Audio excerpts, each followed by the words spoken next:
Welcome back to No Recipes, where we elevate everyday meals using tried and true techniques. I'm Mark Matsumoto, and today I'm going to be showing you how I make my Bucatini alla Amatriciana. It's a specialty of the town of Amatrice, and although it sounds fancy, it's one of the simplest pastas you can make.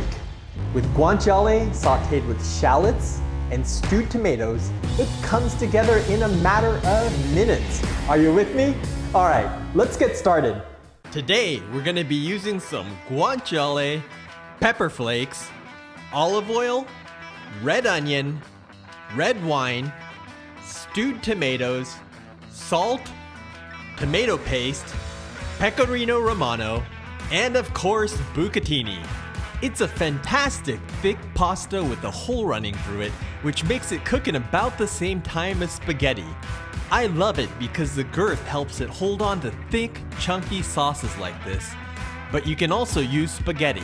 I'm gonna start by grating the pecorino romano. It's a hard, salty cheese made from sheep's milk that's like a more potent Parmigiano Reggiano. To prep the onion, cut it into thin slices. For the guanciale, I'm gonna cut it into thin matchsticks by slicing it first in one direction and then cutting those slices into sticks. Guanciale is one of my favorite cured meats. It's made from pork jowl that's been cured with spices and then lightly dried. If pancetta were a big city prep school kid, guanciale would be like its funky redneck cousin. Okay, prep's done, so let's do this. I've got a pan over medium heat, and I'm gonna add some oil, spread that around, and then add the guanciale. You want to spread it around the pan into a single layer and let it brown a bit. Guanciale is not bacon, so the goal here isn't to get it crispy. Once the fat has gone translucent, go ahead and add the onions.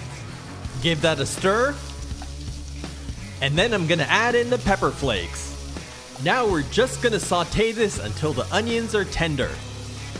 By the way, this should be smelling insanely good by this point, so your stomach will probably be screaming at you to feed it, but be patient with the onions.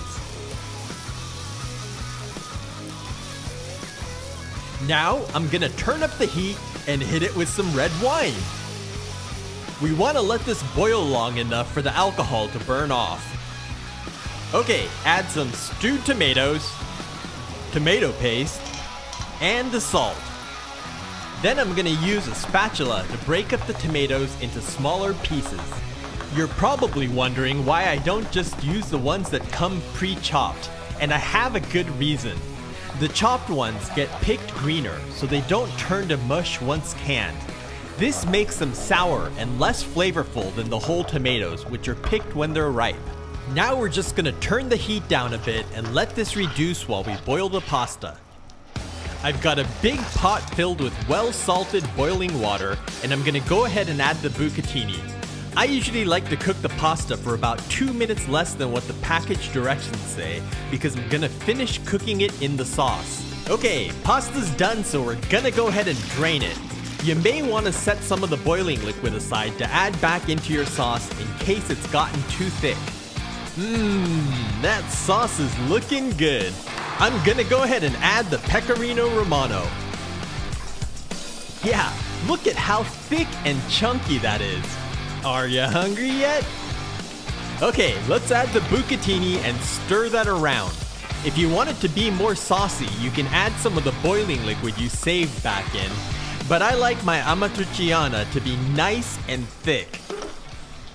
Man, oh man, if that doesn't get your stomach growling, I don't know what will. The thick bucatini is perfect for hanging onto that chunky, rustic sauce. And the combo of the funky, salty guanciale and pecorino romano with the sweet onions and tangy tomatoes is just mind-blowingly good. But perhaps my favorite part of this dish is that it comes together in under 15 minutes. There aren't many dishes that pack this much flavor that can be put together in such little time. Well, that's it for this time, but what did you think? Did you like it? Would you make it?